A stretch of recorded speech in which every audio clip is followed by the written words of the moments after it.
ನಮಸ್ಕಾರ ಸ್ನೇಹಿತರೆ, ಅಫ್ಘಾನಿಸ್ತಾನ ವಿರುದ್ಧ ನಡೆಯಲಿರುವ 3 ಪಂದ್ಯಗಳ ಟಿ20 ಸರಣಿಗಾಗಿ ಬಿಸಿಸಿಐ ಈಗ ಅಫಿಷಿಯಲ್ ಆಗಿ ಭಾರತೀಯ ತಂಡವನ್ನು ಪ್ರಕಟಿಸಿದೆ. ಇದೇ ತಿಂಗಳ ಜನವರಿ 11ರಿಂದ ಅಫ್ಘಾನಿಸ್ತಾನ ವಿರುದ್ಧ 3 ಪಂದ್ಯಗಳ ಟಿ20 ಸರಣಿ ನಡೆಯಲಿದೆ. ಈ ಸರಣಿಗಾಗಿ ಈಗ ಬಿಸಿಸಿಐ ಅಫಿಷಿಯಲ್ ಆಗಿ ಭಾರತ ತಂಡವನ್ನು ಪ್ರಕಟಿಸಿದ್ದು, ಟೀಂ ಇಂಡಿಯಾದ ಕೆಲ ಹಿರಿಯ ಆಟಗಾರರು ಮತ್ತೆ ಭಾರತೀಯ ತಂಡಕ್ಕೆ ಕಂಬ್ಯಾಕ್ ಮಾಡಿದ್ದರೆ, ಕೆಲ ಯುವ ಆಟಗಾರರಿಗೆ ತಂಡದಿಂದ ಗೆಟ್ ಪಾಸ್ ನೀಡಲಾಗಿದೆ. ಹಾಗಾದರೆ ಬಿಸಿಸಿಐ ಪ್ರಕಟಿಸಿರುವ ಭಾರತೀಯ ಹೊಸ ತಂಡ ಯಾವ ರೀತಿ ಇದೆ, ಮತ್ತೆ ಯಾವ ಆಟಗಾರರು ಟೀಂ ಇಂಡಿಯಾಗೆ ಕಂಬ್ಯಾಕ್ ಮಾಡಿದ್ದಾರೆ, ಇದರ ಬಗ್ಗೆ ಸಂಪೂರ್ಣ ಮಾಹಿತಿಯನ್ನು ಈ ವಿಡಿಯೋದಲ್ಲಿ ತಿಳಿದುಕೊಳ್ಳೋಣ. ದಯವಿಟ್ಟು ವಿಡಿಯೋ ಕೊನೆಯ ತನಕ ನೋಡಿ ಮತ್ತೆ ಇತರರಿಗೂ ಕೂಡ ಶೇರ್ ಮಾಡಿ. ಅದಕ್ಕೂ ಮುನ್ನ ಸ್ನೇಹಿತರೆ, ನೀವು ಕೂಡ ರೋಹಿತ್ ಶರ್ಮಾ ಮತ್ತೆ ವಿರಾಟ್ ಕೊಹ್ಲಿ ಅವರ ಅಭಿಮಾನಿಯಾಗಿದ್ದರೆ ಈ ವಿಡಿಯೋಗೆ ಒಂದು ಲೈಕ್ ಮಾಡಿ. ಮತ್ತೆ ಭಾರತ ಮತ್ತು ಅಫ್ಘಾನಿಸ್ತಾನ ನಡುವೆ ನಡೆಯಲಿರುವ ಟಿ20 ಸರಣಿಯನ್ನು ಯಾರು ಗೆದ್ದು ಬೀಗಲಿದ್ದಾರೆ ಎಂದು ನಮಗೆ ತಪ್ಪದೇ ಕಮೆಂಟ್ ಮೂಲಕ ತಿಳಿಸಿ. ಸ್ನೇಹಿತರೆ, ನಿಮ್ಗೆಲ್ಲ ಗೊತ್ತಿರುವ ಹಾಗೆ 2024ರ ಟಿ20 ವಿಶ್ವಕಪ್ ನ ಮೊದಲು ಭಾರತ ತಂಡ ಅಫ್ಘಾನಿಸ್ತಾನ ವಿರುದ್ಧ 3 ಪಂದ್ಯಗಳ ಟಿ20 ಸರಣಿ ಆಡುತ್ತಿದೆ. ಟಿ20 ವಿಶ್ವಕಪ್ ನ ದೃಷ್ಟಿಯಿಂದ ಈ ಸರಣಿ ಭಾರತ ತಂಡಕ್ಕೆ ತುಂಬಾ ಮಹತ್ವದಾಗಿದ್ದು, ಭಾರತ ತಂಡ ಈ ಸರಣಿಯ ಮೂಲಕ ಸಾಕಷ್ಟು ಹೊಸ ಪ್ರಯೋಗವನ್ನು ಮಾಡಲು ನಿರ್ಧರಿಸಿದೆ.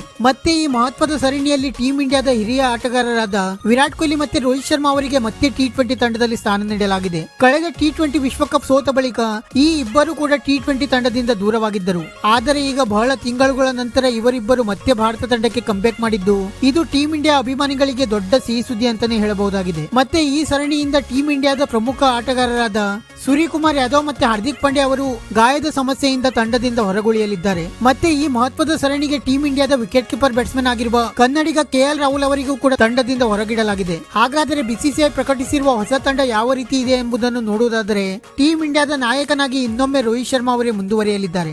ನಂತರ ಬ್ಯಾಟಿಂಗ್ ವಿಭಾಗದಲ್ಲಿ ಶುಭ್ಮನ್ ಗಿಲ್, ಯಶಸ್ವಿ ಜೈಸ್ವಾಲ್, ವಿರಾಟ್ ಕೊಹ್ಲಿ, ತಿಲಕ್ ವರ್ಮಾ ಮತ್ತೆ ರಿಂಕು ಸಿಂಗ್ ಅವರಿಗೆ ಅವಕಾಶ ನೀಡಲಾಗಿದೆ. ನಂತರ ವಿಕೆಟ್ ಕೀಪರ್ ಬ್ಯಾಟ್ಸ್ಮನ್ ಆಗಿ ಜಿತೇಶ್ ಶರ್ಮಾ ಮತ್ತೆ ಸಂಜು ಸ್ಯಾಮ್ಸನ್ ಅವರಿಗೆ ಅವಕಾಶ ನೀಡಲಾಗಿದೆ. ಸಂಜು ಸ್ಯಾಮ್ಸನ್ ಅವರು ಕೂಡ ಬಹಳ ತಿಂಗಳುಗಳ ನಂತರ ಮತ್ತೆ ಈಗ ಟಿ20 ತಂಡಕ್ಕೆ ಕಂಬ್ಯಾಕ್ ಮಾಡುತ್ತಿದ್ದಾರೆ. ನಂತರ ಆಲ್ರೌಂಡರ್ಸ್ ಗಳಾಗಿ ಶಿವಮ್ ಡುಬೆ, ವಾಷಿಂಗ್ಟನ್ ಸುಂದರ್ ಮತ್ತೆ ಅಕ್ಷರ್ ಪಟೇಲ್ ಅವರಿಗೆ ಅವಕಾಶ ನೀಡಲಾಗಿದೆ. ನಂತರ ಪ್ರಮುಖ ಸ್ಪಿನ್ನರ್ಸ್ ಗಳಾಗಿ ರವಿ ಬಿಷ್ಣೋಯಿ ಮತ್ತೆ ಕುಲ್ದೀಪ್ ಯಾದವ್ ಅವರಿಗೆ ಅವಕಾಶ ನೀಡಲಾಗಿದೆ. ನಂತರ ವೇಗದ ಬೌಲರ್ಸ್ ಗಳಾಗಿ ಹರ್ಷದೀಪ್ ಸಿಂಗ್, ಆವೇಶ್ ಖಾನ್ ಮತ್ತೆ ಮುಖೇಶ್ ಕುಮಾರ್ ಅವರಿಗೆ ಅವಕಾಶ ನೀಡಲಾಗಿದೆ. ಮತ್ತೆ ಈ ಮಹತ್ವದ ಸರಣಿಯಿಂದ ಟೀಂ ಇಂಡಿಯಾದ ಪ್ರಮುಖ ಬೌಲರ್ಸ್ ಗಳಾದ ಮೊಹಮ್ಮದ್ ಶಬಿ ಮತ್ತೆ ಮೊಹಮ್ಮದ್ ಸಿರಾಜ್ ಅವರಿಗೂ ಕೂಡ ವಿಶ್ರಾಂತಿ ನೀಡಲಾಗಿದೆ. ಸದ್ಯ ಅಫ್ಘಾನಿಸ್ತಾನ ವಿರುದ್ಧದ ಮಹತ್ವದ ಸರಣಿಗೆ ಬಿಸಿಸಿಐ ಭಾರತೀಯ ತಂಡವನ್ನು ಪ್ರಕಟಿಸಿದ್ದು, ಈ ತಂಡ ಅಫ್ಘಾನಿಸ್ತಾನ ವಿರುದ್ಧ ಸರಣಿಯನ್ನು ಗೆದ್ದು ಬೀಗಲು ಯಶಸ್ವಿಯಾಗುತ್ತಾ ಎಂದು ಕಾದು ನೋಡಬೇಕಾಗಿದೆ. ವಿಡಿಯೋ ಇಷ್ಟ ಆಗಿದ್ದರೆ ಲೈಕ್ ಮಾಡಿ ಮತ್ತೆ ಚಾನೆಲ್ ಅನ್ನು ಸಬ್ಸ್ಕ್ರೈಬ್ ಮಾಡಲು ಮರೆಯಬೇಡಿ.